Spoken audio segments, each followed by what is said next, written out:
Hello, ladies and gentlemen, and welcome to another Gitcast podcast with me, Gitbag the Great, and of course, last time's guest, Flash Suppressor. Hello, everyone. Yeah, this episode might not have any gameplay in the background because Fraps is misbehaving a little bit at the moment. If it does have gameplay in the background though, and the footage doesn't go a little bit doolally,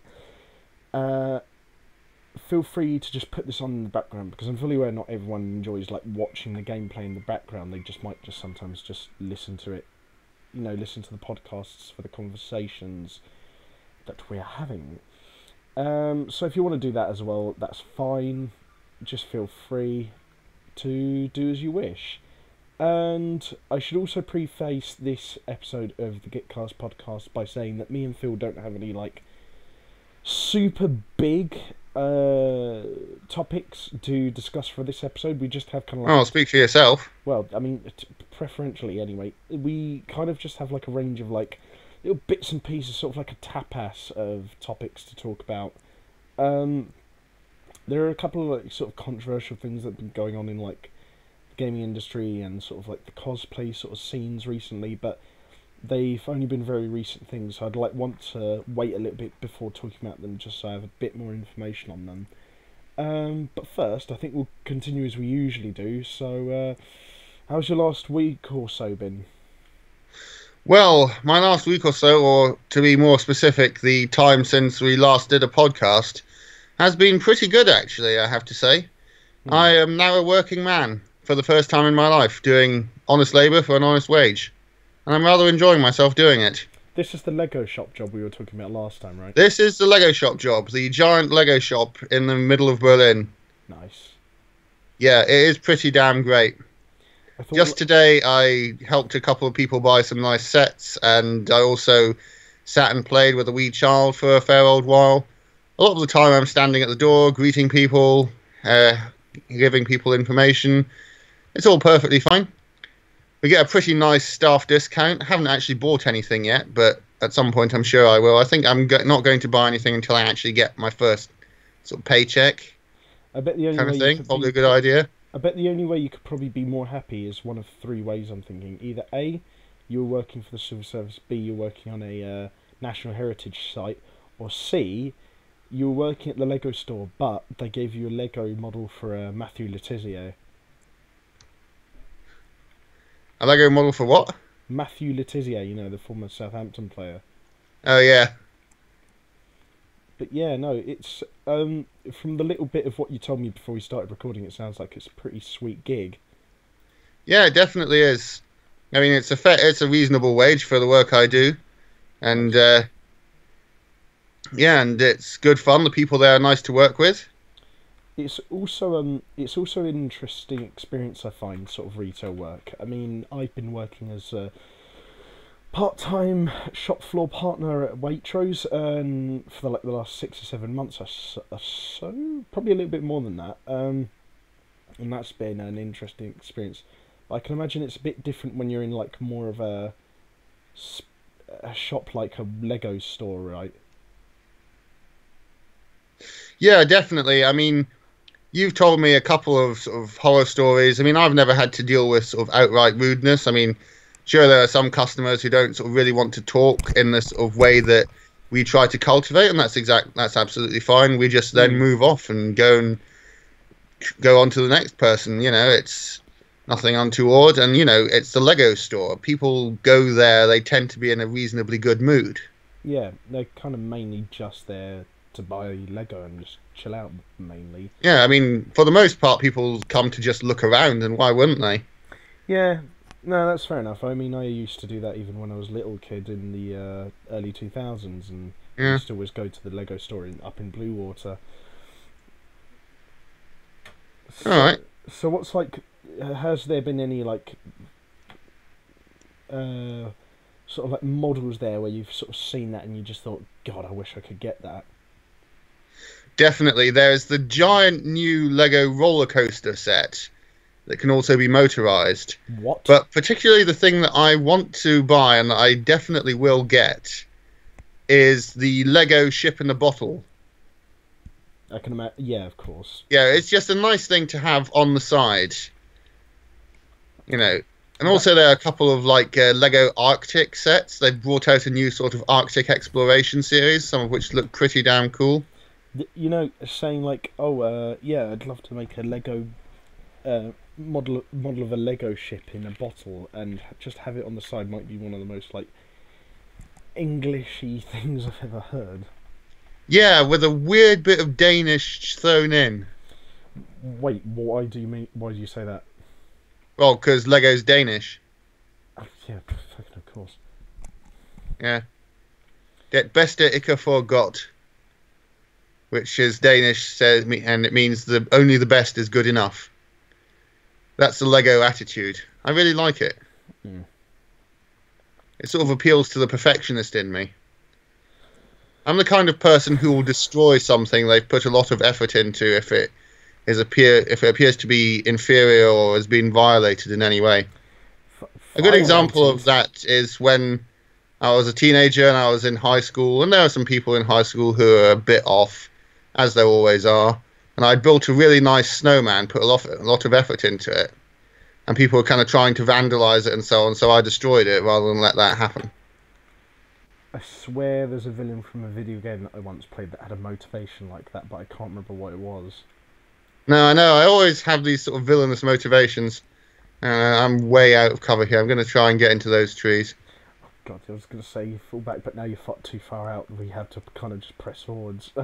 Yeah. Yeah. From what I think you did say, like your sort of like dream thing would be to like work in a historical heritage site or something. Yeah, that would be a possibility. But from what I've been able to gather, there's some sort of difficulties surrounding that, and it's not as pleasant as it might sound. Honestly, as a first job goes, working in the Lego store is probably as good as most people can reasonably expect. Well, I think people with sort of high expectations of their career and sort of like job prospects want to, you know, achieve those with all their heart and meaning, but like they will 95% of people will first start off in something like a cafe or a retail sort of like store, so yeah, definitely. And I mean, to be fair, I think I'm actually learning some valuable skills that the civil service would appreciate. I have to do research, I have to be knowledgeable about the product, and I have to be able to disseminate that information at the drop of a hat. Yeah. And I do, and I'm actually pretty good at it. I feel the same way about, like, if I had to go into an archiving job, which would be something I'd greatly like to do, and I feel like, even though there are a lot of things about working in retail that I don't like, that is something it has helped prepare me for, is knowing like what I'm selling, what I'm advertising, and what is in my workplace. Absolutely, yeah. Yeah, no, it's handy sort of like transferable skill to have. Definitely. No, and it's what I'm good at, and it's what I love.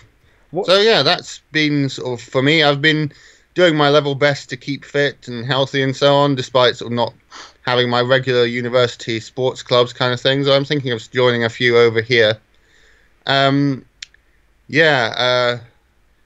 I've been keeping fit. I've been doing a fair bit of cycling. My little sister's been getting into running just as I have, so we've been out jogging a few times. But whenever I get the chance, because there's a nice little, really nice wee German lake just near where I live. It's actually quite historically important because it was used by seaplanes during the Berlin airlift by the RAF. Mm. And it's a really lovely little lake. So it's crystal blue, shining water surrounded by lots of nice fir trees. It's great. I can cycle there easily, and yeah, I go there every chance I get, basically. Sounds great. Yeah, it really is.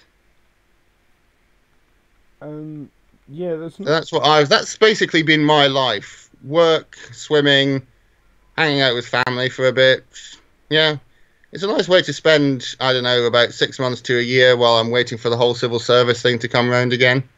Yeah, no, that's fair enough. Plus, it gives you more time to research for the civil service, because you don't realise it. Like, I think most people probably, like, sort of struggle a little bit on their first application, but you don't realise Definitely. I mean, from what I've been told, most people take 2 or 3 tries.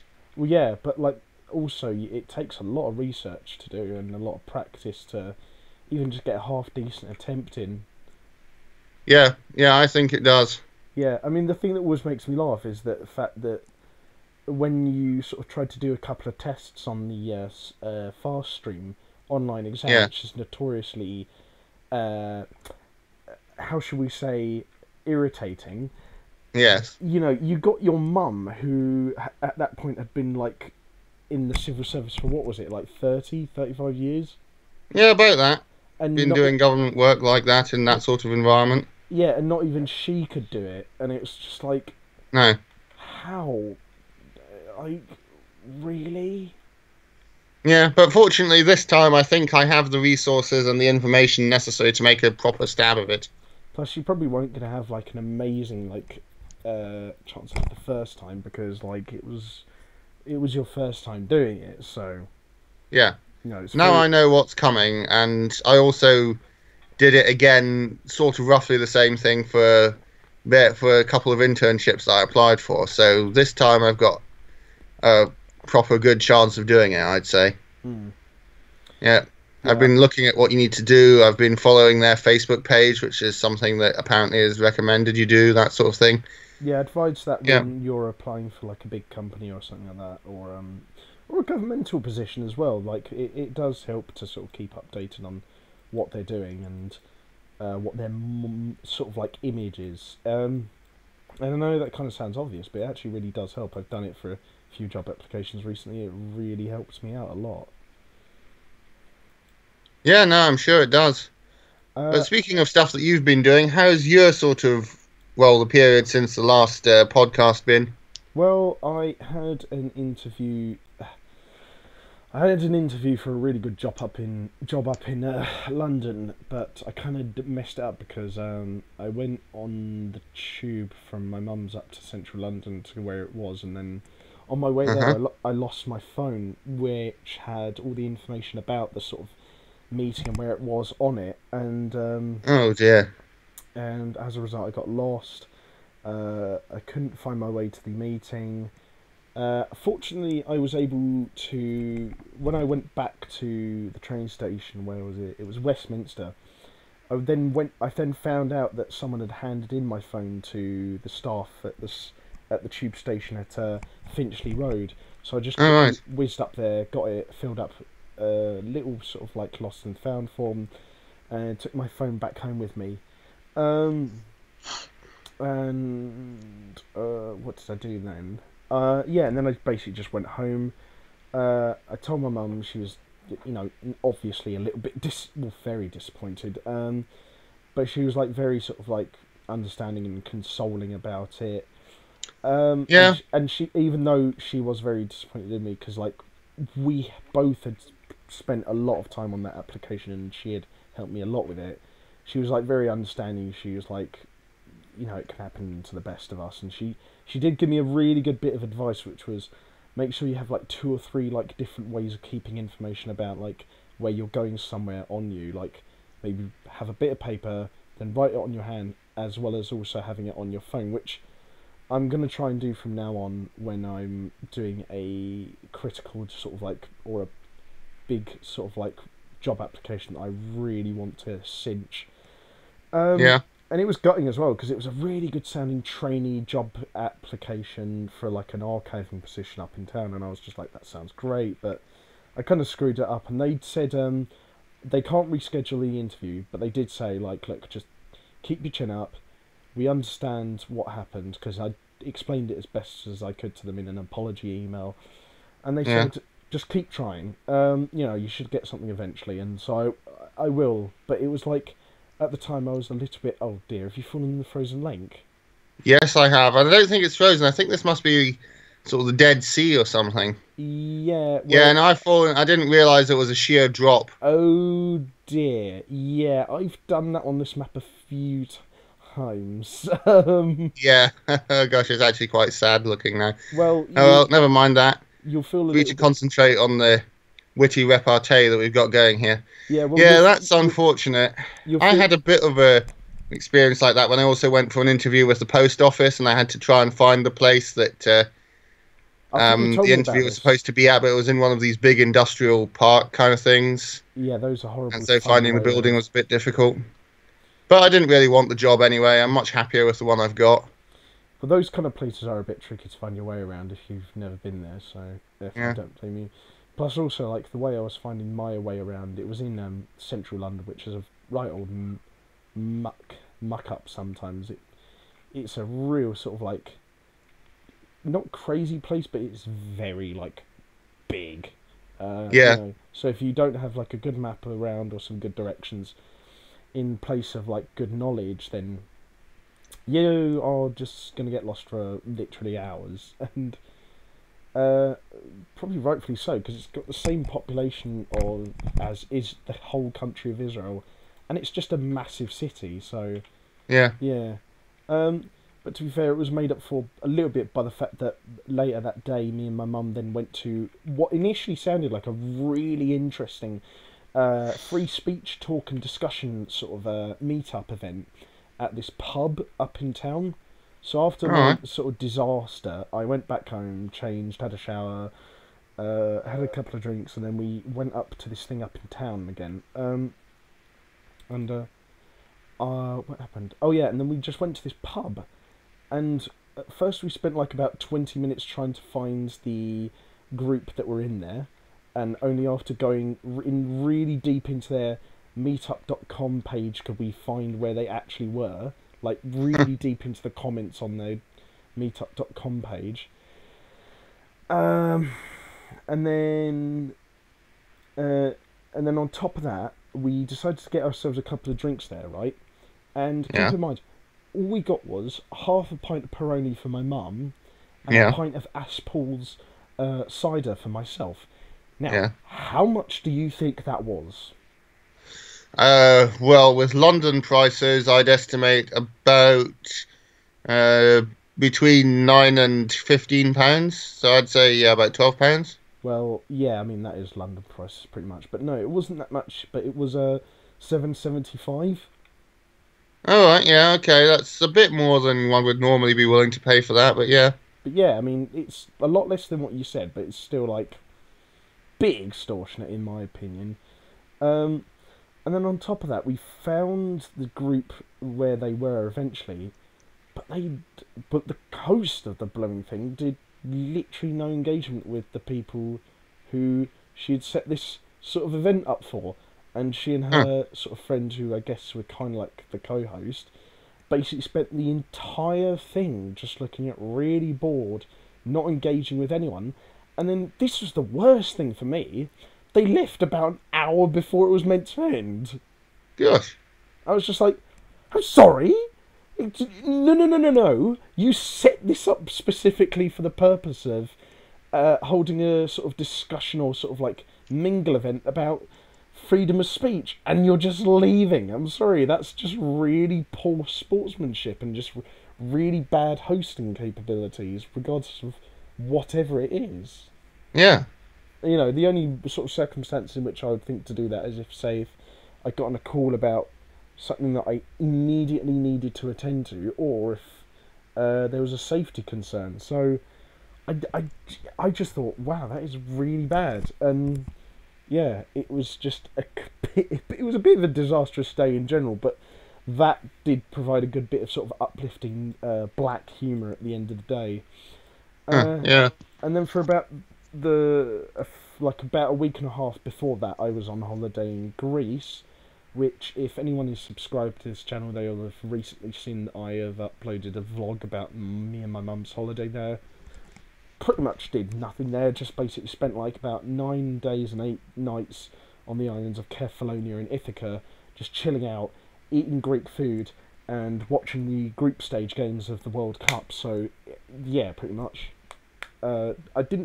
Apart from that weird day where a lot of things went wrong, not really much has happened to me apart from going on holiday to Greece, really. Yeah, well, I look forward to watching your vlog of that. Yeah, I just, as of this recording, I only just uploaded it about an hour or two ago. Alright, cool. Yeah, tell you what, you mentioned the World Cup just now. I think you had a couple of things to say about that. Oh, yes. Well, as people at home probably gauged from our conversations on these podcast episodes, they could probably guess that I'm slightly more into football. Although that's not to say like Phil doesn't enjoy football either. But I enjoy it occasionally. yeah, well, I mean, you're clearly a Southampton fan. You do enjoy it a bit. Yeah. And you like watching it when it's on.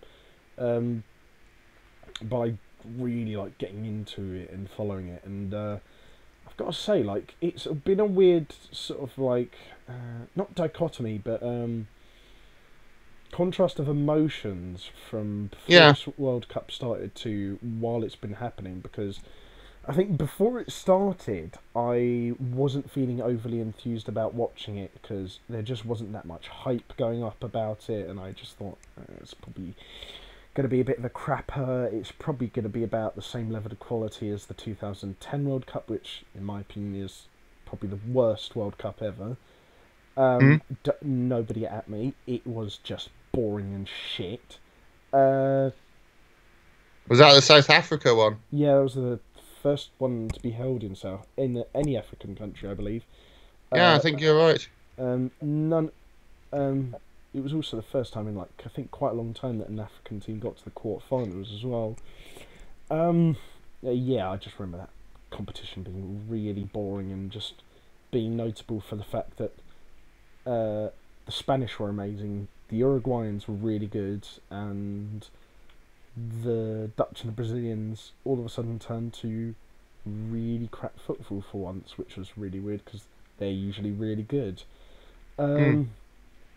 But yeah, this World Cup, once it started, I think I sort of thought, oh, I'll get into it. And then I've started watching more and more of the matches at this one than the last couple of World Cups. And this one's actually turned out to be a right cracker.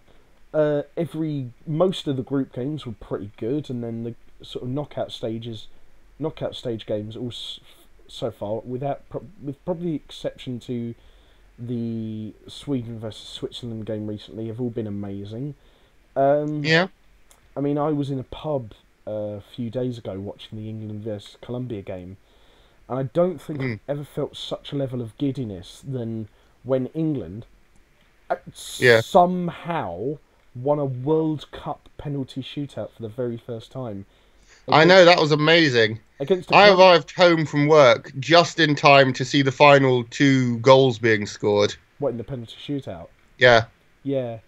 And what made it more extraordinary for me was the fact that the winning penalty kick in the shootout for England was scored by Eric Dyer, who, he is a very good player. I think he's a fantastic defensive midfielder, but he had a very poor game, and so it was kind of like a weird bit of reverse karma that he was the one to send us into the quarterfinals against Sweden. It was like it's just that kind of story that football paints sometimes. It was such a weird one, but I was on top of me being mostly English and being proud of the fact that my country got through to the quarterfinals for the first time since 2006, actually. Oh gosh, wow. I was also really happy that we won because, in my opinion, the Colombians just played dirty for the most part of the game. Yeah, that's what I got. That's what I heard as well. I have to say, the goal the Eric Dyer's goal in the penalties, the Colombian chap should have been able to hold that. It just brushed his fingertips. Yeah, but I actually felt a bit sorry for the poor chap crying afterwards. Well, he hit it in a location where the guy probably could have caught it, but I think Dyer hit it with such pace and power that it just kind of went straight through him, to be honest. Yeah. I mean, penalty kicks are a very sort of interesting thing because it's it requires a lot of technical ability that a lot of good footballers have. But it also requires a great deal of intelligence and psychological sort of know-how and sort of predicting where your opposing goalkeeper is going to go. So, yeah, it's something that I think any good footballer should practice from time to time. But it's also something that I think you can mess up in the heat of the moment, even if you're a great penalty taker. I mean, if you want a good example of this.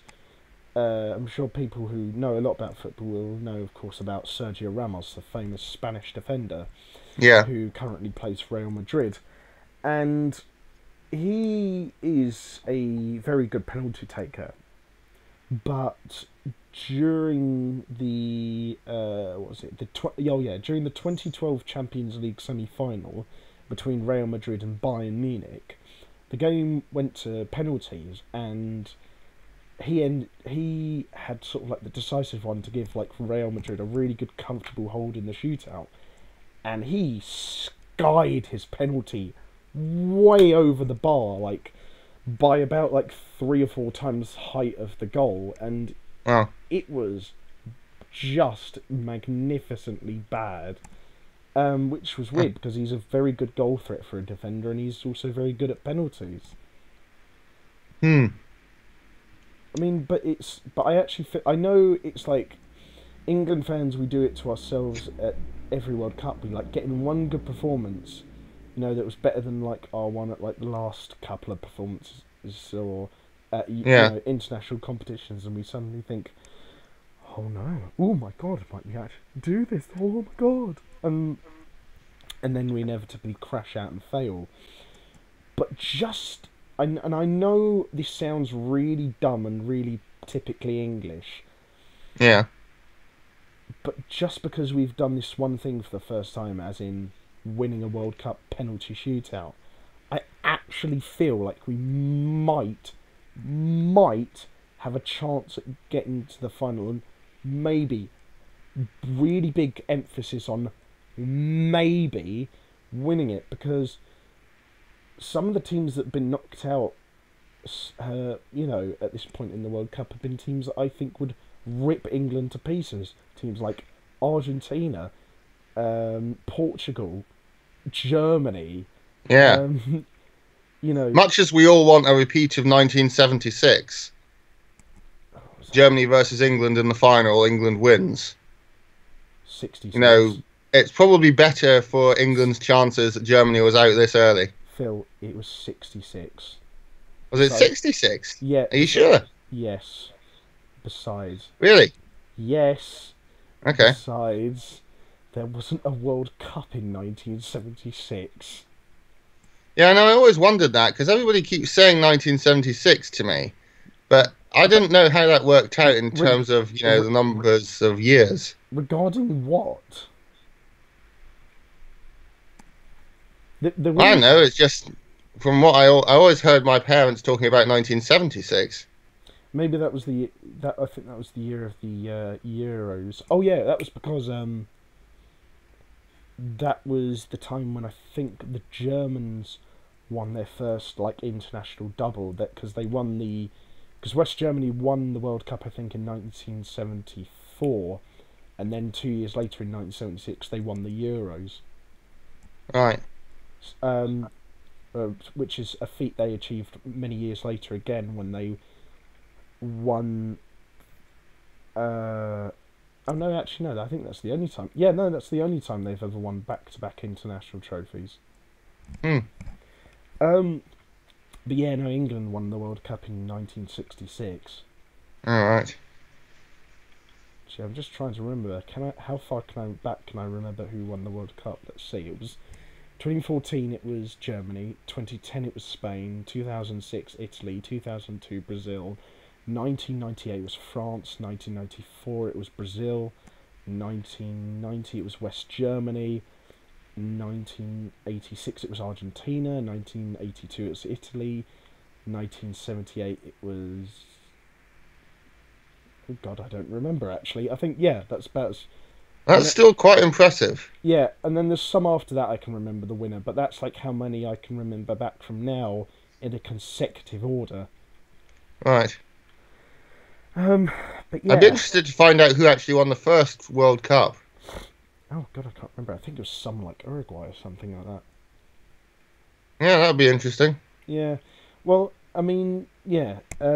England face Sweden on what is it? Saturday the 7th.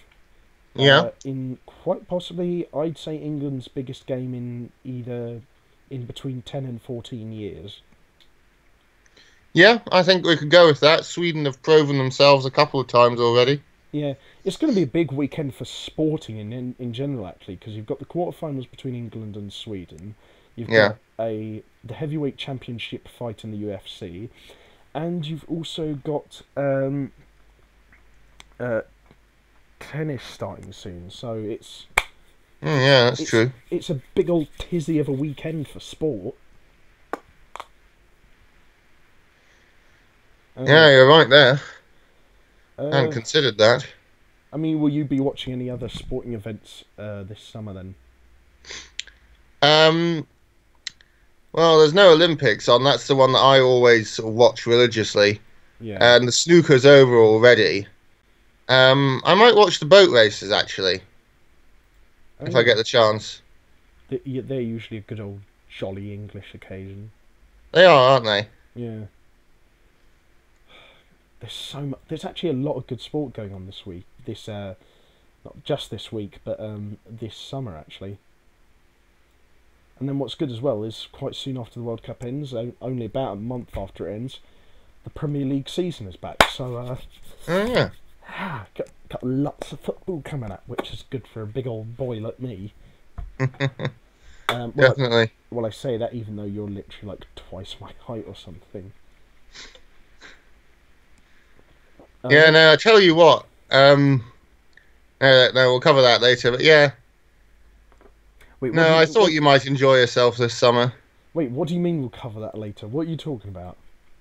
I was just thinking because I've one other thing that I've done since we last spoke was I've finally finished watching Deep Space Nine. Good man. Yep, and I have to. Well, first of all, I think I'm prepared to admit it is by far and away the best Star Trek series ever, but Voyager is still probably my favourite. I think that's fair enough. I think you can recognise something for being good on a objective. I was just thinking, because something struck me the entire time I was watching it. You and I are exact mirrors of Chief O'Brien and Dr. Bashir. Aren't we, really? Yeah. Well, you're Chief O'Brien, the sort of cynical chap, curly hair, bit gruff, likes a pint in the pub. I'm the English public school boy, and let's face it, if we had access to a holosuite, we would do exactly what they did. Oh, yeah, without a shadow of a doubt. It would probably just be involving more swearing, alcoholism, and fucking up. Yeah, exactly. Yeah. Oh god, yeah. I know we keep going on about Star Trek in a bunch of the podcast episodes, but Deep Space Nine and Voyager are just such good series. They're both Definitely. They are both fantastic. Yeah, I have to say I've never seen Star Trek on that scale before. The epic battles in the final couple of series are just amazing. Yeah, no, it's fantastic. Yeah. No, I love it. Don't want to spend sort of a great deal of time talking about that. I just wanted to acknowledge that I have now seen the end of that series as well, and I really enjoyed it. There are a couple of things that I didn't like so much about it. I mean, I don't know. I'd never really felt the characters quite as much as I did with the Voyager a lot, but that's probably purely down to personal preference. I really liked how overtly and continuously politically charged it was. And I know that's a sort of controversial thing to say in and of itself, but I just think Star Trek has a long history of doing that. And if Deep Space Nine continues that, well, then it can't be bad Star Trek, can it? Well, that's the thing I've always found interesting about that sort of like long-standing, in-depth franchise or series is like it always has not always, but like they usually have some sort of like underlying message. Like in Star Trek, the message is like, the future of humanity is uncertain but hopeful, and we'll achieve great things through exploration and cooperation with other species and other elements in the unknown. Yeah. Whereas like say with Aliens, it's like, look, we barely made it out of our solar system, and now we've got to deal with aliens and mercenaries. Yeah. Yeah, so it's... I always like looking at how they present like possible ideas of the future, especially if they don't like necessarily date the future. Because I hate it when sci-fis do that, and then the date passes, and you're just like, yeah, well, our world didn't turn out like that, did it?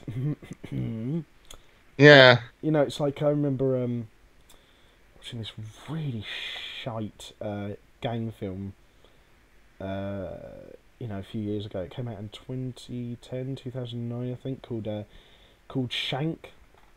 And the first thing it did was it said in the year to like 2015, and I was just like, fuck's sake, god damn it. Oh gosh, yeah, here we go. Yeah, and then Yeah. the first images it shows of like British society being ruled by gangs is like one of near complete like social upheaval and collapse. And I was just thinking, I don't know if that it will happen to that extent in just 5 years. That seems a bit much.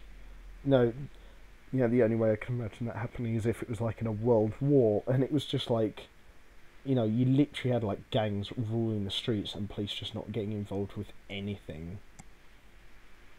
Yeah, that's the thing. Star Trek is always set so far into the future that, you know, they can sort of withdraw a bit and make sure that they aren't sort of tainted by current fears too much, and they can sort of go a bit wild and be more creative than they otherwise could have. Yeah. No, I like that. They keep it vague, so they keep sort of that sort of uniqueness that sci-fi can help you, like allow you to bring to the table. But, you know, it also gives them room to also flex a bit of muscles on current day issues without sort of tying themselves down too much. Yeah, definitely. I have to say, I really respect a couple of the Deep Space Nine episodes for how directly they deal with race and racism. Because Star Trek has always dealt with that, but I've never seen them do it that boldly to that extent. Yeah, and the thing is, I might not like it if it's done boldly, but if it's done boldly and well, then I don't really mind. And they did it boldly and very well in Deep Space Nine, which is another contributing reason as to why it's still my favourite Star Trek series. Yeah. There were a couple of things, though. Like the one episode where Sisko is upset about everyone liking this simulation of Las Vegas in the 1960s. Yeah. And I can understand why he would be upset, but just the words he uses when he talks about our people, as in black people. Yeah. I just sort of thought, hang on a moment, that kind of contradicts everything that Star Trek has been saying, that people are sort of more or less colorblind by this point. Yeah. And I really like the fact that Sisko is the anti-Picard, basically. And I don't really like Picard that much as a character. He's cool, but he's elitist, and he's a bit of a hypocrite. Sisko is definitely not that. Yeah. Sisko sort of points things out, and he always shows that things aren't quite as rosy as the people like Picard and the people who run the Federation would have you believe. Yeah, that's why, like, over time I sort of began to become a bit more cynical about Picard, because I don't think he's flat out the worst captain's franchise to date, but he's very misguided, and like he is a little bit overrated in my opinion. Not to diss Sir Patrick Stewart, because he's a fantastic actor, but definitely his acting is brilliant. But that's kind of the thing. The reason that people like Picard is because he's played by Sir Patrick Stewart. Yeah, and like then they forget like that the actual character himself is an insufferable dick who imposes his own morality onto people a lot of the time. Yeah. I mean, I say one of the worst because he's still not the captain from the most recent series, who I just thoroughly can't. Yeah, stand. Discovery. Yeah, I haven't really seen that one much. Yeah. But I don't think I ever will really. Much though, I mean, there are some things I like about Discovery. I mean, I'm one of those people who defends things. Like, I defend Voyager, I defend the Star Wars prequels, I defend The Last Jedi. I'll defend Star Trek Discovery as well with a few things. And I'll just say, I think the aesthetics of it are beautiful. It's really well done that way. And I really, really love what they did with the Klingons. Yeah, the Klingon redesign is beautiful, and it says so much about them that they're this massive, diverse culture. I mean, you know, I like the Klingons in Deep Space Nine and so on, these sort of brutish Viking-like types. But the Klingons in in Discovery are supposed to be dangerous, and we don't know anything about them, and mysterious. Klingons in the sort of Deep Space Nine era aren't mysterious. They're fun to be around. But the Klingons in Discovery are actually pretty scary. And you get the sense of their motivations as well. Yeah, I do appreciate as well they tried to go back to like the roots of how the Federation tried to sort of like establish itself. I just wish it had been done better. Yeah, I can agree with that. And I think there was a lot of missed potential in that series. Yeah. But who knows? They may well make another one, and it may well be better. Yeah, they'll just either have to make it not as insufferable as the captain from Discovery, or as bland and boring as the captain from Enterprise, yeah. Captain Archer. No, I just couldn't get my way through Enterprise. It bothered me a lot more than it should, but it was mainly the fact that, what do you call it? The aliens were always just humans with the vague sort of prosthetic on their face. I mean, is it that hard to get a bit of body paint or something like that? Is it me, or was the like budget for it not that much for like the early 2000s? Probably not. No, it was a bit under par. I really like the fact that it tried to be more hard sci-fi than anything else in Star Trek up to that point, or even since. And I really respect the fact that you can sort of recognize it as being space travel as we would sort of understand it, because the people there are wearing these sort of rugged jumpsuits rather than the usual kind of Star Trek flashy uniforms, that kind of thing. Yeah. But, yeah, I don't know. I just couldn't get through it by the end, to be honest. I mean, I'm told that the last series of it is some of the best Star Trek ever. Sort of right up there with some of the best of Voyager, or certainly the best of, like, the original series or whatever. Yeah, but then you have the very, very, very last episode of Enterprise, which is probably one of the most derided and harshly criticised episodes of any Star Trek series ever. Yeah, I'd agree with that.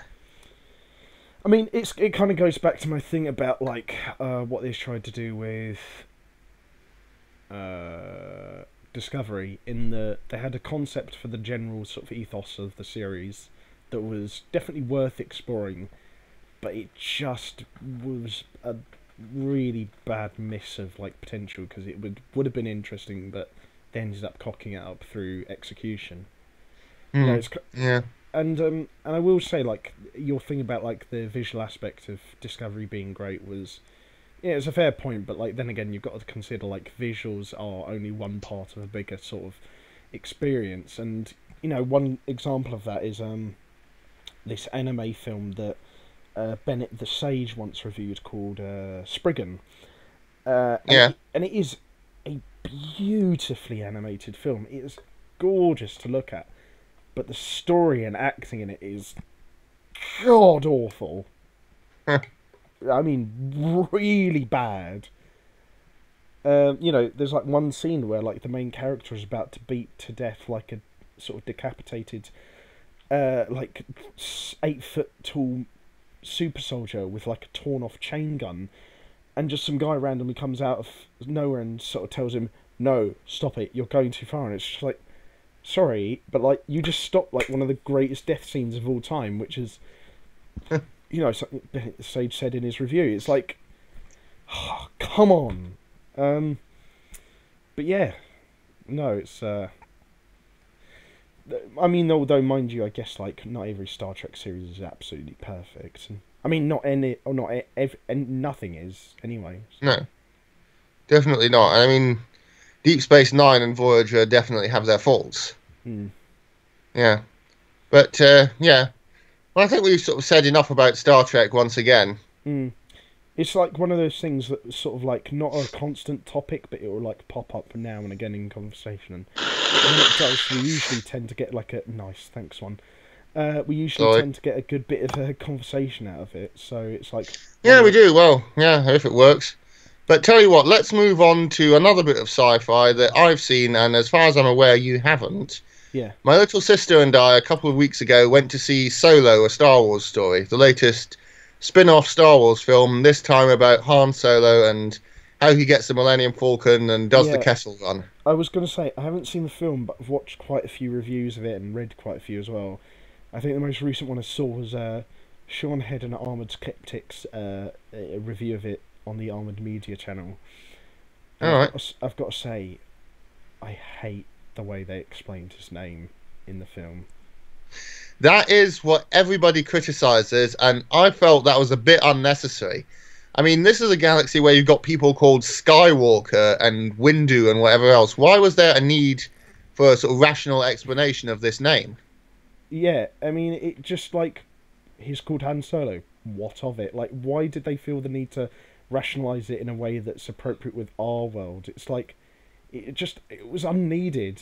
I mean, I don't know. Do you agree with that? Yeah, I definitely would. I really didn't see why.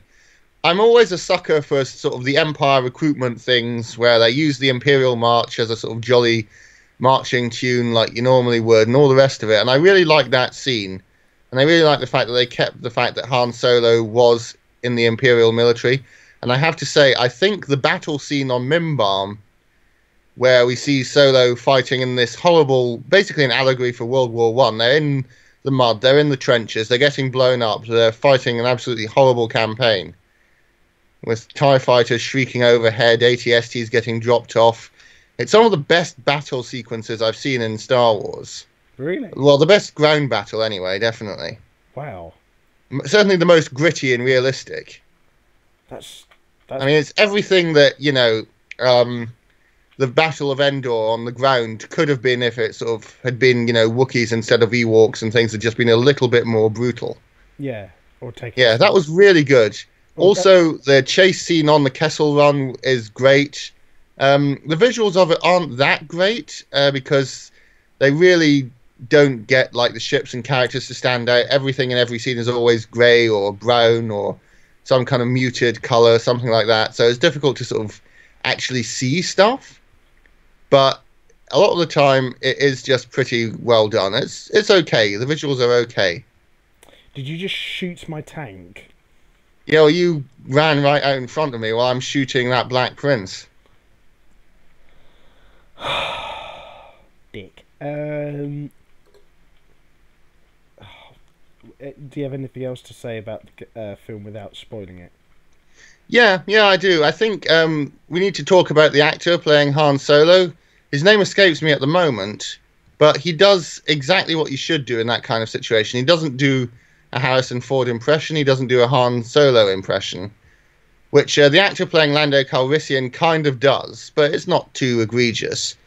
Emilia Clarke as the leading lady in it. I'm not a fan of her acting just generally. She's a bit unemotional, a bit wooden some of the time. And she definitely is in this film, but it kind of makes sense for her character that she's so reserved. And I really like the depictions of daily life under the Empire in a lot of these places. It really, I don't know, maybe it's just the fact that I grew up in Germany to parents who sort of have experience of these kind of things. But I was definitely reminded of a sort of divided Germany and the Iron Curtain kind of thing. Hmm. I just really like sort of seeing the gritty realities of the Star Wars galaxy, of what daily life is kind of like there.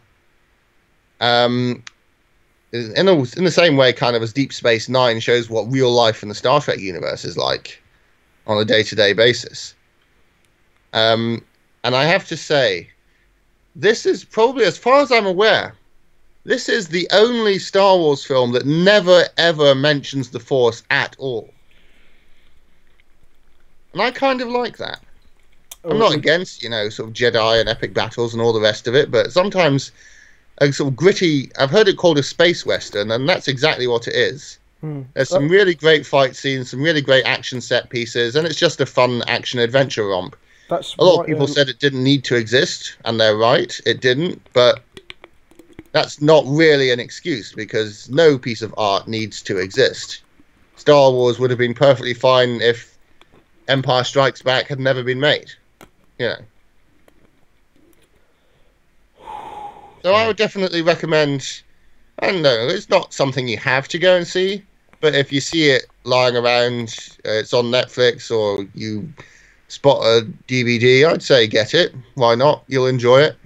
I did. Soundtrack is pretty good, actually. Yeah.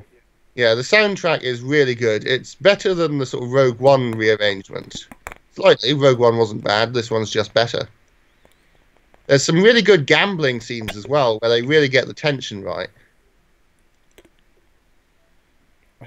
I do worry though that like the sheer amount of like Star Wars films they're pumping out every year is just going to oversaturate us, because once in a while they'll be of good, like really good quality, like Rogue One, like Rogue One and Episode 7, but then like The Last Jedi was and yeah, then you have Solo, which by a lot of accounts, as far as I can tell, isn't great, but at the very least probably isn't as bad as Episode 8. Have you seen Episode 8 then? I haven't gotten the chance to watch it in full just yet, which is galling. But hopefully I will do soon. Yeah. I don't know. I personally liked it more than The Force Awakens.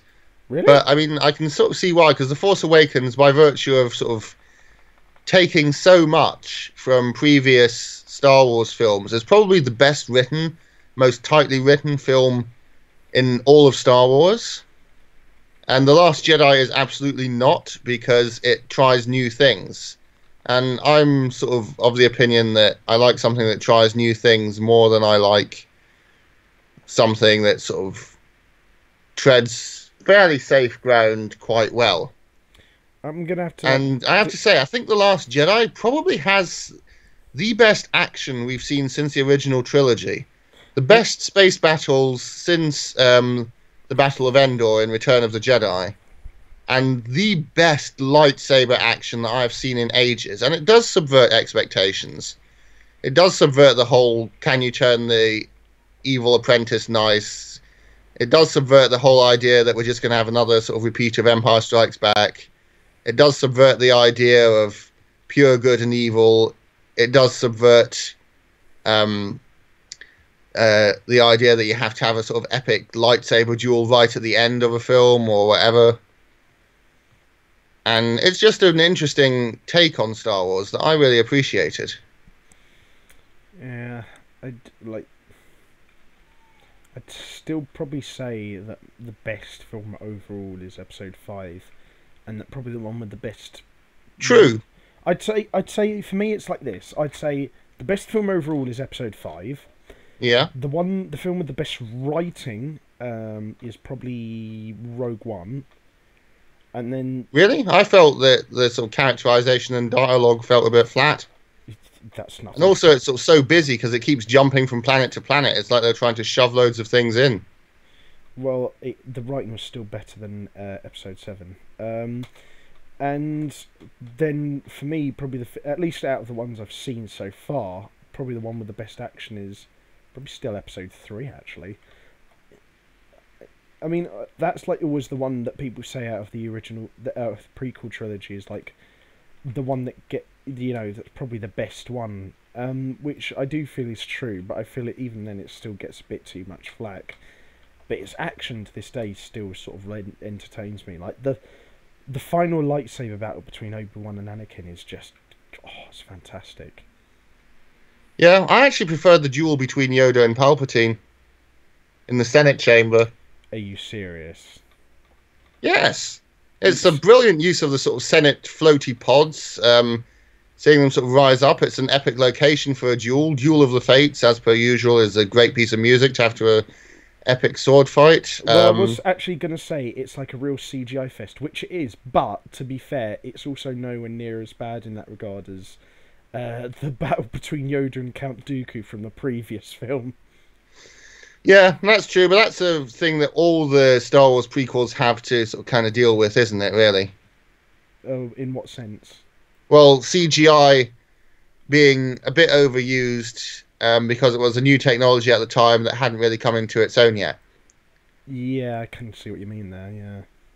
I mean, that's just sort of in general. I mean, I have to say, The Force Awakens uses as much CGI as any of the prequels did. Does it? A lot of the time. Probably maybe not as much as the Phantom Menace, but definitely every bit as much as. Oh yeah. You just don't realise it because it's so good. The CGI is so detailed, it's so realistic, you don't realise it. And besides, what about the original trilogy?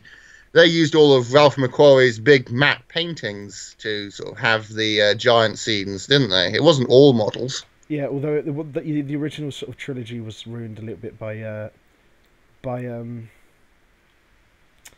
Lucas's digital remasterings, which include probably some of the worst CG in the franchise, and that he then dicked everyone over by making that the only widely available version of the original trilogy.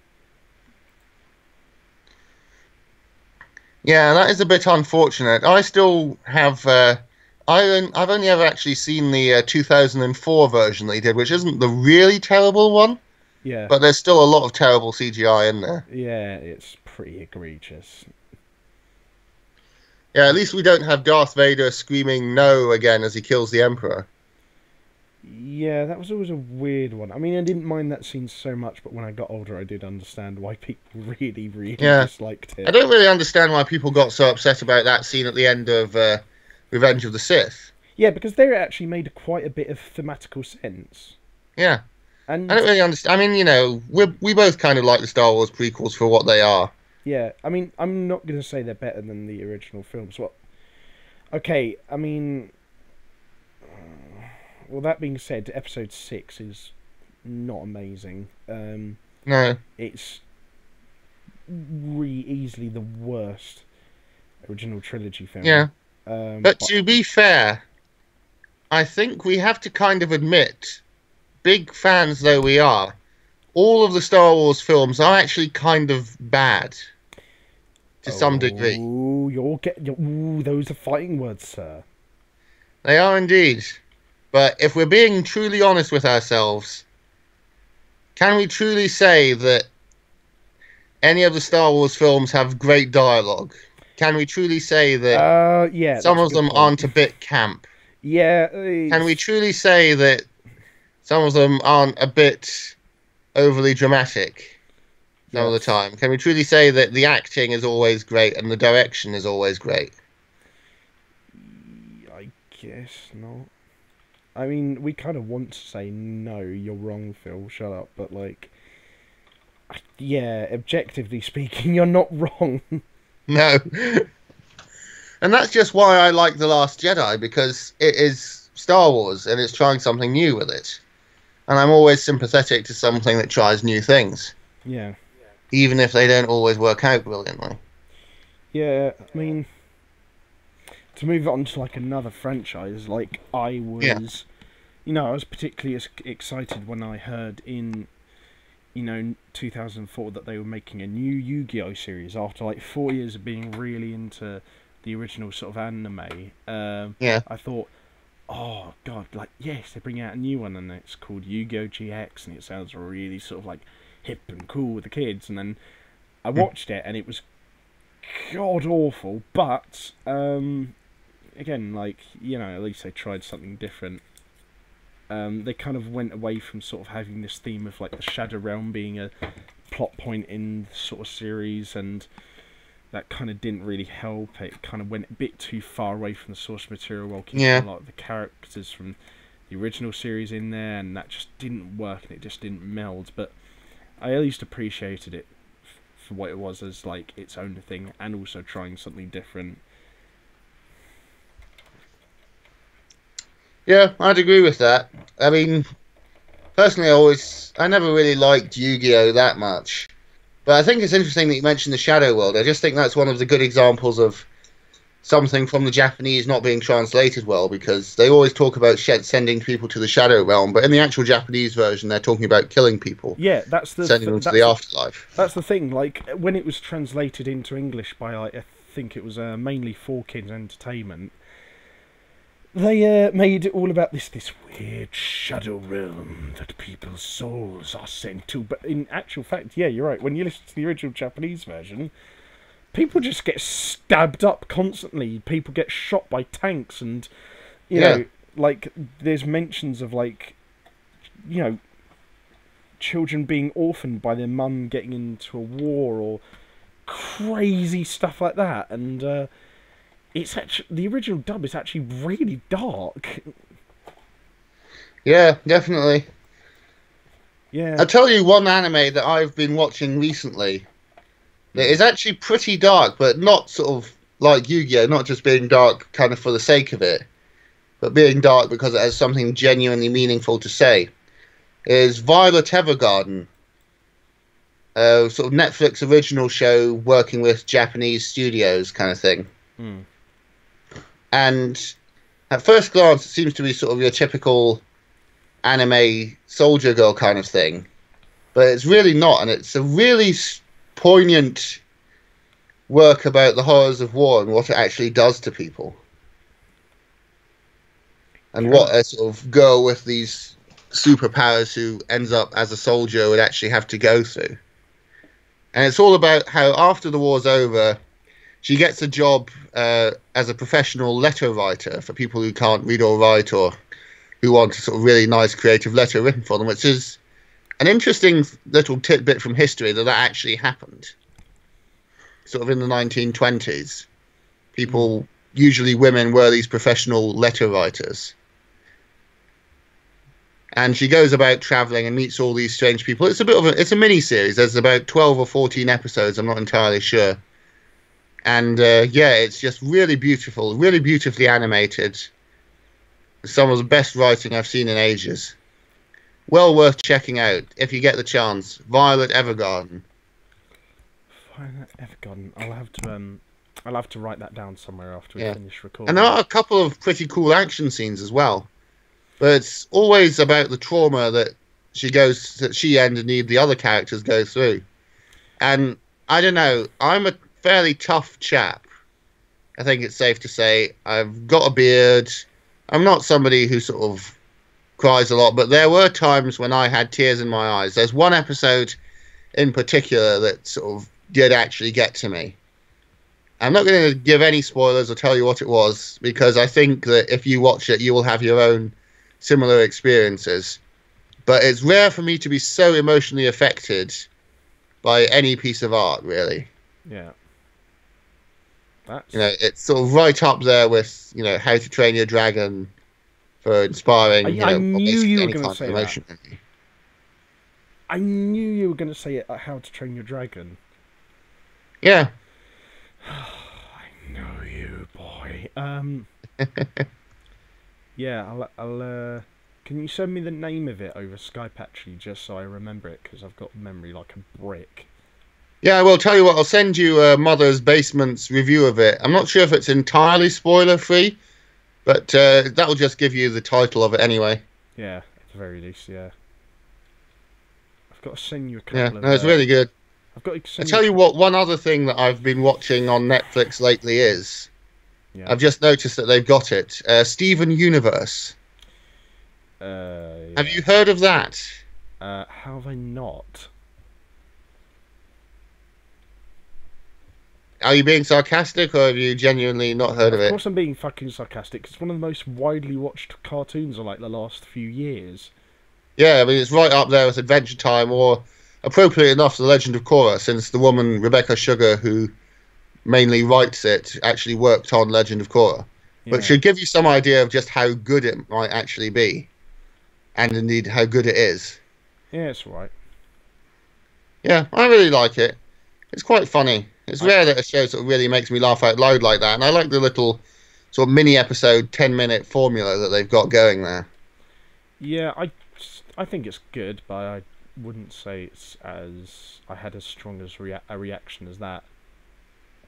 I think it's... Yeah, well, I suppose that's down to personal taste, really. I mean, it's not my favourite cartoon show, but I don't know, weirdly, a sort of weird way of putting it is that it's a more child-friendly version of Rick and Morty. I can see what you mean, yeah. Yeah, and I have to say, the child aspect of it is so good.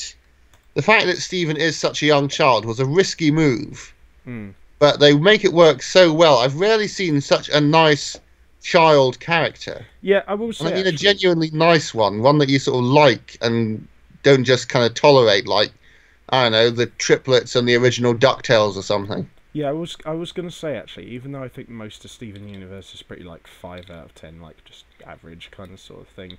Yeah. I will say that's one of the few things that I think is well above average, is the fact that the maturity of the main character, as being a child character, is actually quite astounding and very admirable. And I was going to use the example actually of Webby from the original DuckTales series, because in that sort of series she's just basically there to be cute and weirdo and all precious and just adorable and just makes me want to fucking puke.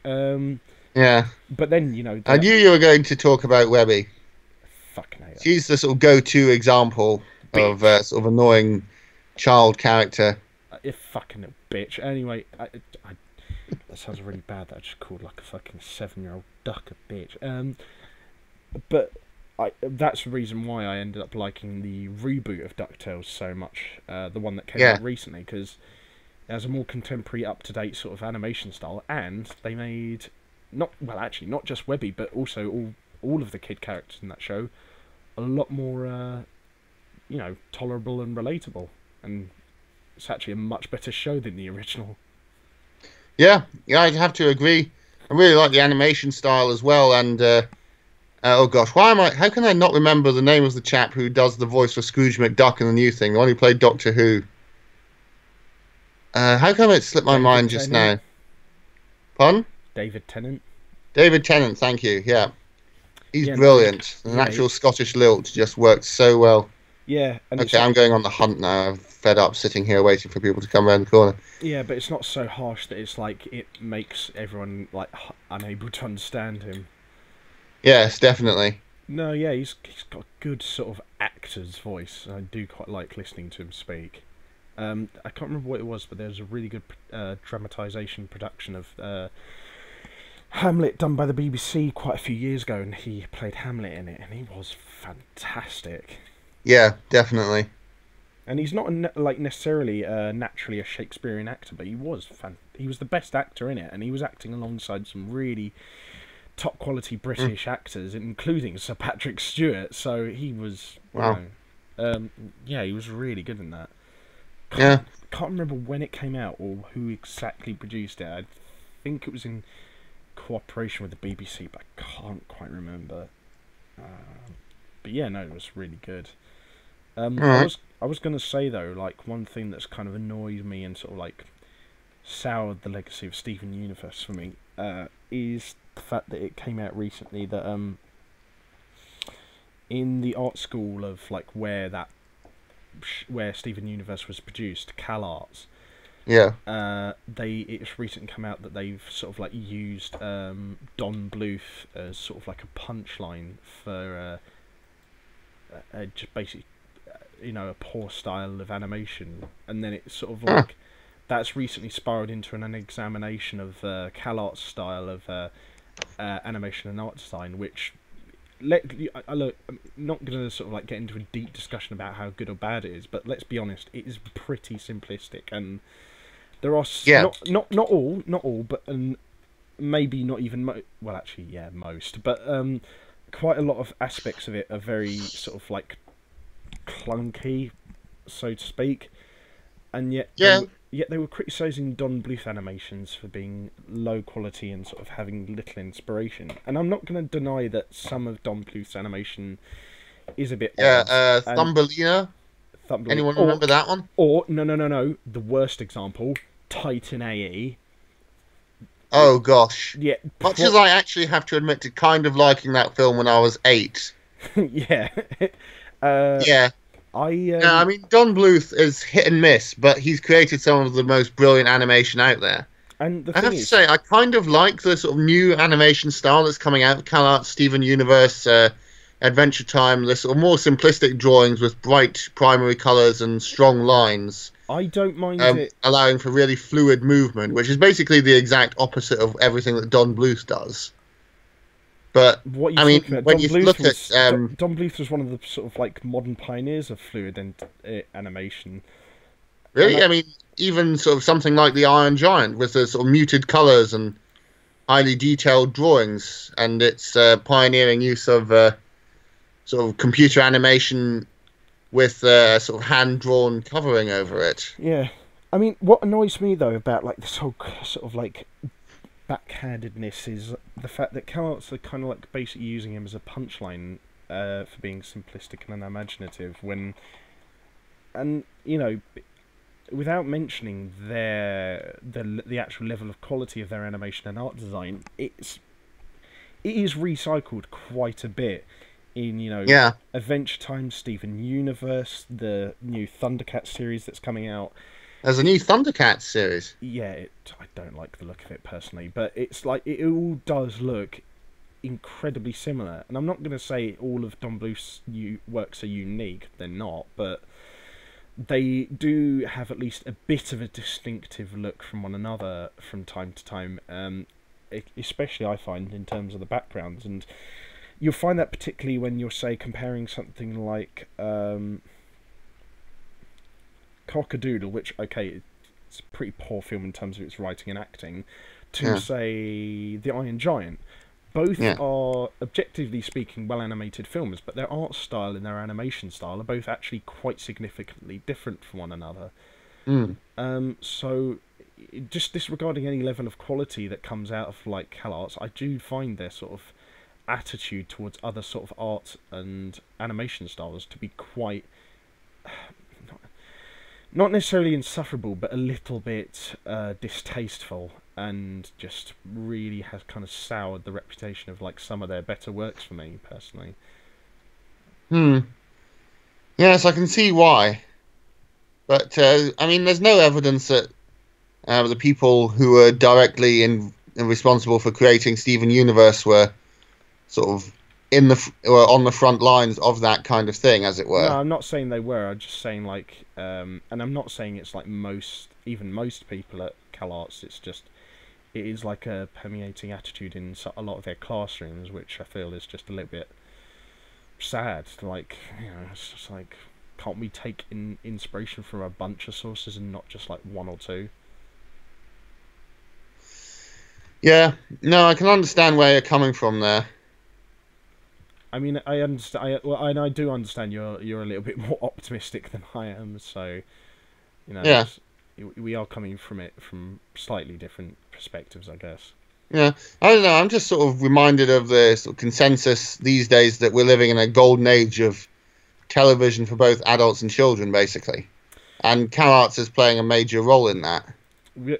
Well, yeah, I guess to a certain degree, but like even still, the attitude coming out of the classrooms is a bit distasteful, I would say. And but then again, objectively speaking, animation and sort of reality TV and sort of viral shows these days are miles ahead of what they were in, say, the early 2000s.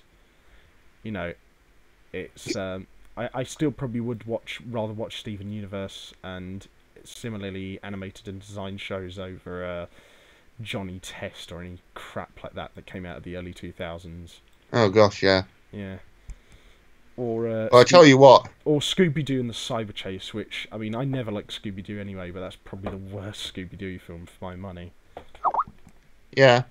I'll tell you what. Do you remember that awful computer animated Captain Scarlet series that came out in about 2003? I love that film. Not in the sense of it being objectively good, but in the sense that it was kind of like so bad it was good. And like, I agree. Like, are you saying the animation was bad? Yeah, I didn't really like the animation on it, and I just didn't like the writing generally. Yeah, I find it sort of sad that at that point, you know, they didn't have the capacity to animate sort of lots of really spectacular and nice. Oh damn it, nice details in something. But the fact that you had the original Captain Scarlet and Thunderbirds kind of things that were so detailed with all these beautiful handmade models. And then you had the Captain Scarlet CGI thing that looked more like puppets than anything else. Was just a bit sad, really. Actually, I was going to say, before we get any deeper into it, I would still rather watch it than the remake of the Thunderbirds that came out recently. Really? I thought they sort of blend... I mean, to be fair, the actual puppets were always kind of the weak point of the Supermarionation style. And now a mixture of CGI characters and the handmade models that we always had before is sort of, I don't know, it's an interesting idea. Personally, I still prefer the original, obviously. Yeah. Not least because of what they did to Lady Penelope in the remake. Yeah, I agree. Plus, I just prefer the selection of villains they had in the original of both series, to be fair. Although I was going to say, I did really like the 2003 Captain Scarlet CGI remake, just for the fact that the scientist character, for some unknown reason, looks like Sven-Goran Eriksson. So I'm just like, at the time, I think at the time he was managing Manchester City, and it was just like, when's he sort of like gonna open his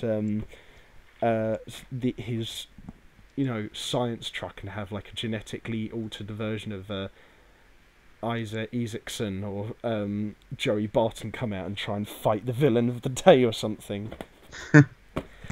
But yeah, it was.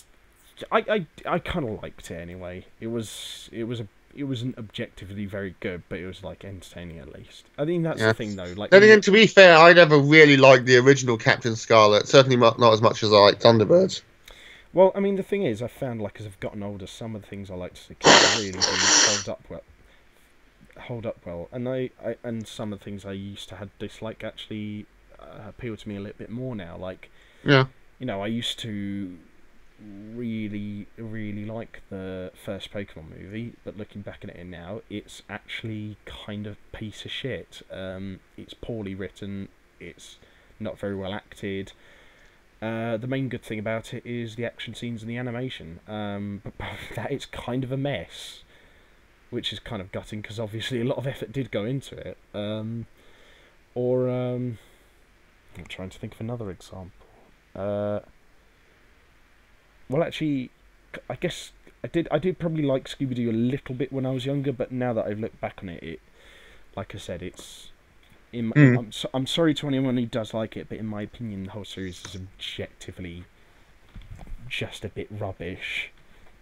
Yeah, I never really saw any Scooby-Doo other than the live-action films. Oh, well, that Which, to be honest, I kind of have a soft spot for. Even now, sort of my favourite So Bad It's Good films.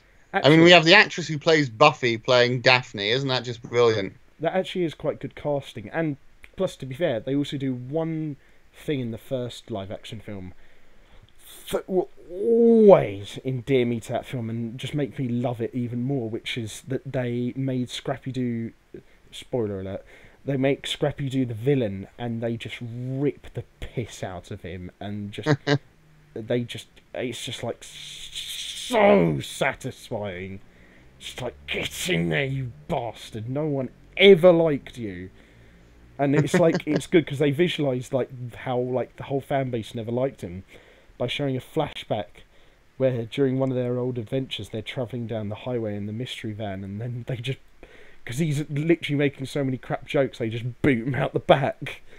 And even Scooby-Doo, who's supposed to be his uncle, just waves at him when he fucking like falls out the back onto Route 66 on the highway. And it's just like, yes, get in there, fantastic.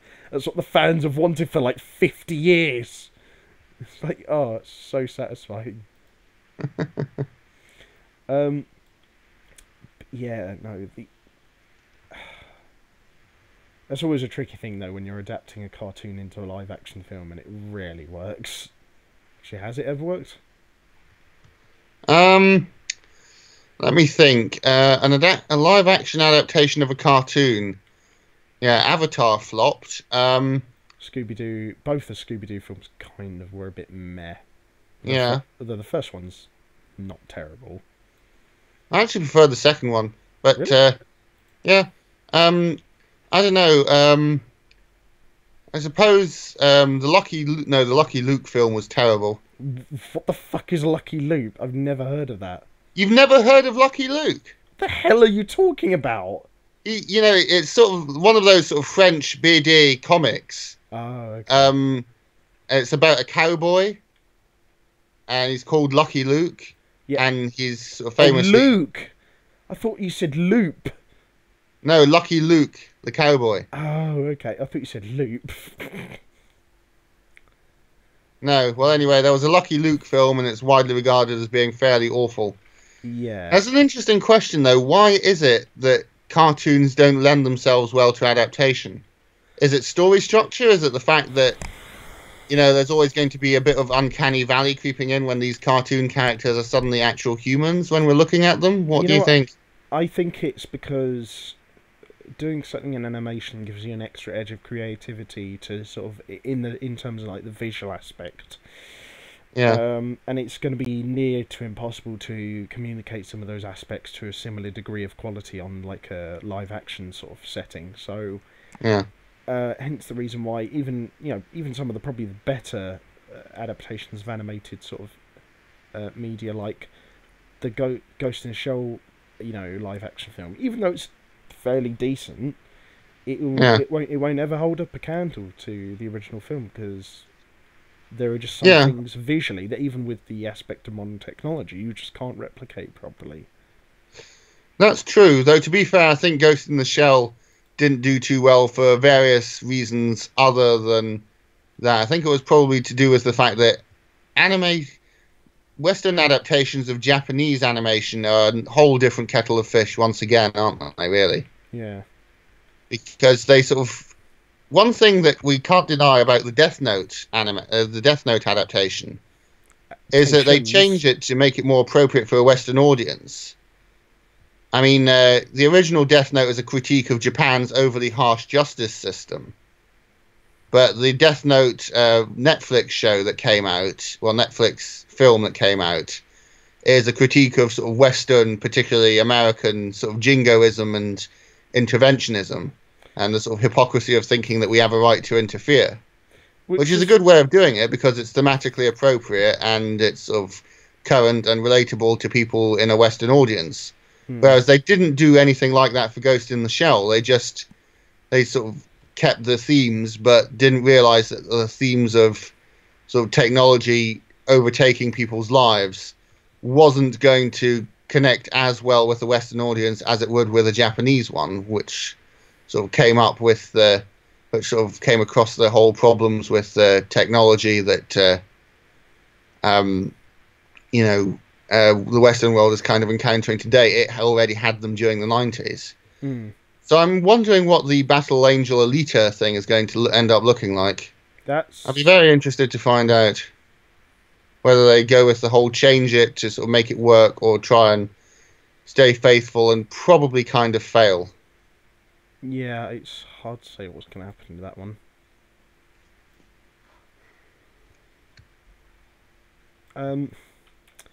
How do you think it will turn out?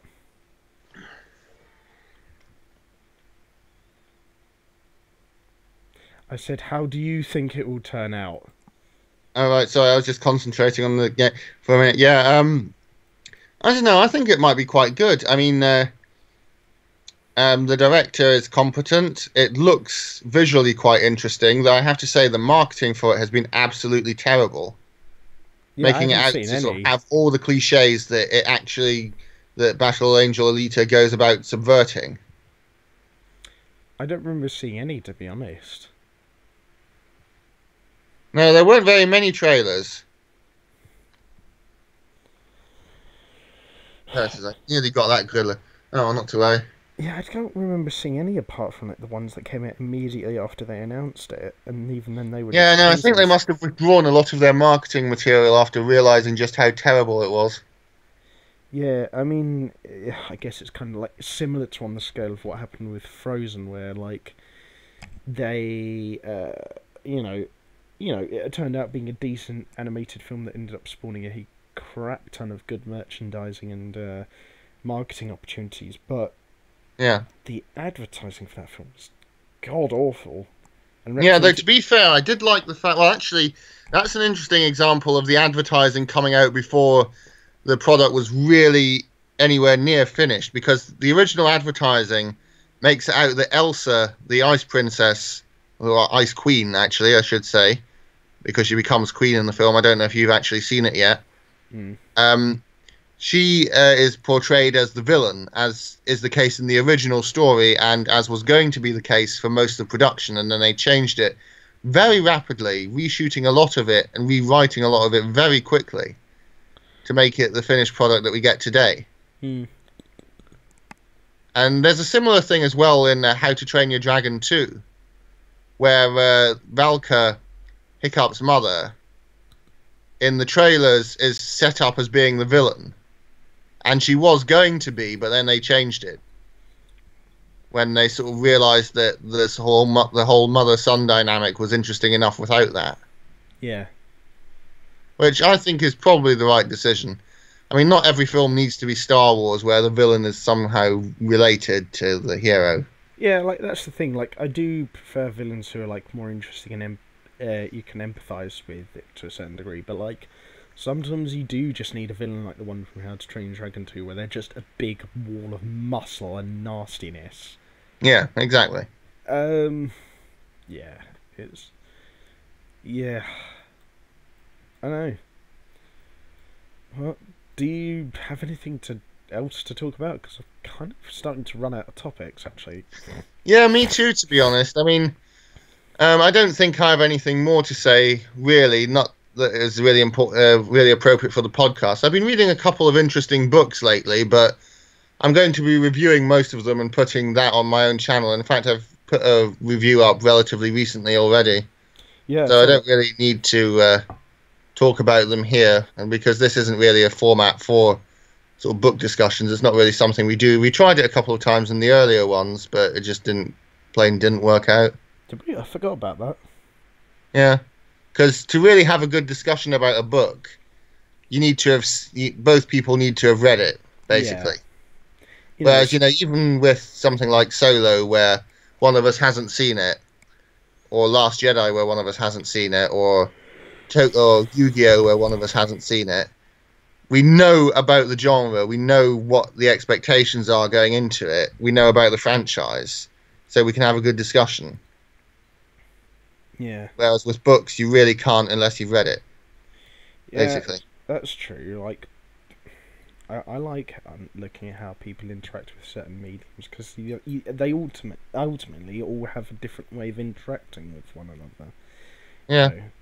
So, probably the most interactive is video games, but you definitely wouldn't say that the way you experience it and interact with it is at all the same as with books or films. Yeah, definitely. No, I tell you what, let's sort of close up this podcast. Do we have any to close it up in this sort of final match? First of all, do we have anything interesting to say about any video games we've been playing recently?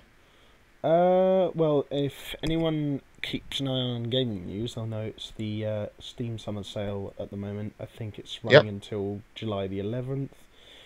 I picked up a couple of really good-looking bundles on Steam recently. I picked up one that's got a bunch of the Rainbow Six games on it, including Rainbow Six Vegas 1, Rainbow Six Vegas 2, one of the games in the Operations miniseries, Siege as well, and then I also got another bundle of what was it? Another bundle of other games I can't remember, but yeah. So I got a couple of bundles so far for like a few quid off. The Tom Clancy Rainbow Six one that I got that for like probably about like a $5 off. Nice. Than that whole bunch of games together would have usually been. So that was quite good. Yeah. I've seen some that have been reduced down to as little as like 79 pence. That's like. Yeah, definitely. Imagine getting a game that could occupy your attention for about like 6 or 7 hours for the same price as a reduced flapjack in Waitrose. Yeah, exactly. I tend to buy very few games during the summer sale because I just don't want to sort of go completely overboard, which I might well do otherwise. That's fair enough. But I have bought the sequel to Life is Strange, that sort of make your own adventure game that was really popular a few years ago, and that I really liked. I know a lot of hardcore gamers don't like it, and there's a lot to dislike about it. But for some reason, it really kind of clicked with me. Yeah. So I bought that, and I also bought, perhaps more interestingly, a game called Air, spelled A-E-R, Memories of Old. The Memories of Old is the subtitle. and it's a short game. It took me about 6 hours to get through it. And it is really surprisingly good in so many different ways. It has a very nice aesthetic. It sort of reminds me of the best aspects of Legend of Zelda Skyward Sword. Not least because you play a character who's a shapeshifter, and she can shapeshift into a bird, and you fly around this pretty big and very varied open world map. And it has, honestly, the best flying physics and most intuitive flying controls that I have ever seen in a game. Really? Yeah, honestly. I mean, TIE Fighter is sort of a good space dogfight game, and it does that really well, but you can't really compare it because this is sort of flying in atmosphere. You really feel like you're a bird and you're flying and you're flapping your wings. You've got to ride a thermal. You can ride these air currents to get to where you want to go. You sort of can really intuitively bank left or right, or just turn left and right. Switching between them is really easy. It reminds me a lot of Dark Void, that game where you play with a jetpack, and you can intuitively, you can just immediately always switch from jetpacking around these massive skyboxes to classic cover-based on-the-ground shooting. And yeah, that is just so good in every way. I just really like it. And the story itself is pretty nice. It's told with minimal text. The characters are just sort of basic 3D puppet models. They don't even have faces, but they have so much personality to them. And the whole surroundings is just beautiful. It is a really beautiful game. I've rarely seen a game that's sort of that pretty. I know you like your visual designs aesthetic. Yes, I do like a nice, aesthetically pleasing game, and I know that visuals aren't everything, and heaven knows I like the occasional sort of fairly brutish, ugly game. I mean, I like Faster Than Light. That's not the most aesthetically pleasing, though it's certainly quite interesting. Yeah, and I really, and like one of my favourite first-person shooters ever is Command & Conquer Renegade, which even at the time when it was released looked piss ugly and just looked like a blocky pile of whack-a-doo-doo. Whether it's now or when it originally came out, it will always look not particularly pleasant. Yeah. But it's actually a really good FPS with somewhat generic but like still very engaging story. I tell you what, another game like that is that I've bought and I've been playing recently. Knights of the Old Republic and Knights of the Old Republic 2. Classics. They are interesting. They're fairly ugly, but they're meant to be ugly. And the story is just so compelling. But yeah, definitely Air Memories of Old has everything I want in a game. Aesthetically pleasing, great gameplay, short, story-focused, single player. And the games I've got so far on the Steam somehow have what I want. Action-packed, intense, but also moments of quiet and careful tactical calculation, and good value for money. Right. I may well buy a few more games on Steam before the summer sale is out. We'll have to see. Yeah, I might try and get some singular ones. Alright, well, I think we'll leave it there, because otherwise we're going to just start really rambling in, like we have done on a couple of occasions. I think we probably have to leave it there, yeah. Not least because where I am, it's now midnight. Oh, fucking hell. Right, sorry about that. And tomorrow my sister and I are going on a trip out, because tomorrow's my day off. Oh, cool. Tomorrow my sister and I are going on a trip out to the Gardens of the World in Berlin, which has like a Japanese garden, a Korean garden, an Arabian garden, an English garden, a French garden, all in these different historic garden styles. That sounds really good, actually. I was going to say... I'm sure it will be. The weather around here has been absolutely lovely. Actually, I was going to say, speaking of historical stuff, if you want to check it out, in my Greek holiday vlog that I uploaded a while ago, recently, I mean, there's a bit later into the vlog where me and my mum were walking around a little museum on Ithaca that holds some like Greek artifacts in there. So I thought you might be very interested in that. No, definitely. I'm sure I'll enjoy your vlog immensely. Yeah. Speaking of vlogs, Did you ever actually get round to making the vlog of our trip to Seven Sisters? I've been trying to figure out a way to how to get the footage together, but I haven't been very successful with it yet. I'm sorry about that. Oh, not to worry. I really want to see the thing that we saw that was really nice and spectacular that just kind of made our day. I really want to see whether you managed to really capture that. Hopefully I can, but I can't. I won't promise anything because there's always technical glitches that will happen. Yeah, well, that's fair. If I can, I will. If I can't, heaven knows I've screwed up the audio on enough of my book reviews to know that. Yeah, and indeed on my diving videos. Yeah, we're certainly not Bill Gates level of technical competence. But anyway, no, we aren't. I think I'll leave it at that. I think so. If anyone wants to check out Phil's YouTube channel, I'll leave it in the video description below, as well as my other YouTube channels, plus my social media platforms and my blog. If you like this video, or rather, if any of you viewing this podcast at home liked it, leave a like, comment, share, and subscribe. If you have any future discussion topics for me and any future guests, be it Phil or someone else in the future, leave them in the comments section below as well as maybe any suggestions for any other future different guests. And yeah, until next time, stay safe, have fun with whatever you're doing, don't do anything we wouldn't do, and until next time, I've been Gitbag the Great. And I've been his ever-loving battle companion, Flash Suppressor. God, that sounded awful. I'm so sorry. Flash Suppressor, signing off. That just makes you sound like you'd be sort of like sitting on the top of your tiger tank, seductively going, "Oh, hello, ladies. Fancy sharing a bit of the schnapps with old Phil." Yes, in a skimpy Waffen-SS uniform, yep. Just, I'll see you guys next on the battlefield before I get fucking nightmares.